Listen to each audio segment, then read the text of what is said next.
Leche plan lang ang tinda. Focus in one. Isang paninda lang mga kanegosyo. Kesa ang dami mong tinda dyan, mas kumikita pa yung leche plan lang yung tinitinda kesa sa maraming paninda. Eto, tapusin mo tong video na to, sigurado marami kang matututunan. Ito yung mga hindi ko alam nung nagsisimula pa lang ako magnegosyo. Kung nagninegosyo ka naman na, malamang isa to sa dahilan kung bakit nalulugi ang negosyo mo. Ako nga pala si Jepoy, isang negosyante. Isa rin akong DJ. Kung kailangan nyo ng DJ sa club, sa bar, sa event, message lang kayo dito sa page ko or sa comment lang kayo. Bilang negosyante, meron na akong 10 taon na karanasan na pagkalugi sa pagninegosyo. Tunay na negosyo lang tulad ng sari-sari store, barbecuehan, bilyaran, rental. Bakit mas kumikita pa yung leche plan at tinda mga kanegosyo kaysa sa maraming paninda? Kwento ko muna.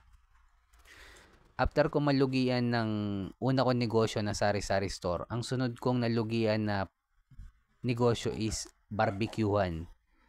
Yes, mga kanegosyo. Sa barbecuehan, wala pa rin focus in one. Pag sinabing focus in one, focus lang sa pork barbecue.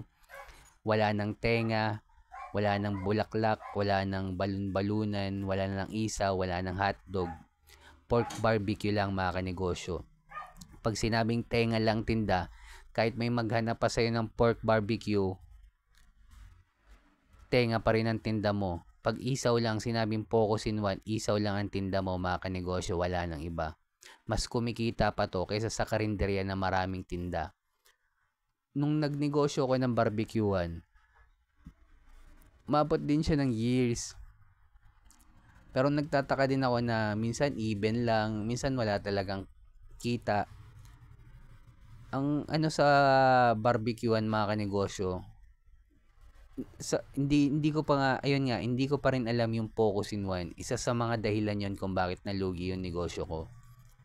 Kasi from sari-sari store, walang focus in one. Pagdating ng barbecuehan, wala pa rin akong focus in one. Kaya, isa sa mga natutunan ko mga kanegosyo, lalo na pag nagsisimula kang magnegosyo, ang resources natin limited lang. Hindi naman limpak-limpak agad yung puhunan natin para pumasok sa pagninegosyo eh. Limited lang yan. Kaya napaka-importante kapag nakapokus ka lang sa isa. Pangalawa, hindi ka hirap i-identify ng mga customer mo kung ano ba yung tinitinda mo at or binibenta mo.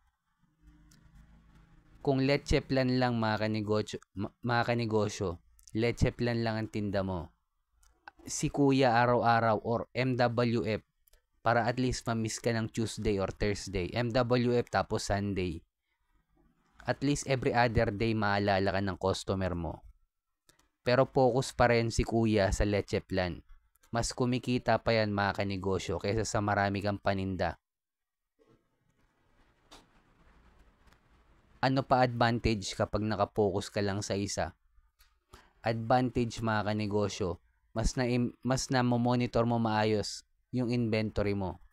Lahat ng inventory mo tungkol lang sa leche plan. E paano kung may tinda kang pizza, may shawarma ka pa, may milk tea ka pa? Eventually, magko-close din yung negosyo mo kasi ang dami mong paninda. Kaya mga kanegosyo, focus in one. Pang-apat, ano pang advantage kapag nakapokus ka sa isa lang? Mga kanegosyo, mas namomonitor mo ng maayos yung ikot ng pera or cash flow mo sa negosyo. Mas advantage mo yun mga kanegosyo. At pwede pang brandingan ni kuya yan. Halimbawa, Jepoy Leche Plan. Meron ng branding sa kanya yung produkto. Siya yung nagki-create. Lagyan niya lang ng sistema yan. Pwede niyang applyan ng distribution model yan or ipapa-franchise niya mga kanegosyo. Pag pina-franchise niya yan, hindi na siya kumikita sa pagtitinda per se ng leche plan. Kikita na siya sa franchising fee ng magpa-franchise sa kanya. Yung franchising fee, malugi man yung magpa-franchise or hindi, mga kanegosyo, hindi niya na marirepand yun. Profit mo na agad yun. Pero syempre, ipa-franchise natin yung negosyo natin kung talagang kumikita ito. Huwag mong ipa-franchise yan kung lugi din naman. Ang mangyayari, lugi lang din yung magpa-franchise ng negosyo mo. Kaya kung nagsisimula ka pala magnegosyo, focus in one, scale up sa level 2 business model yan.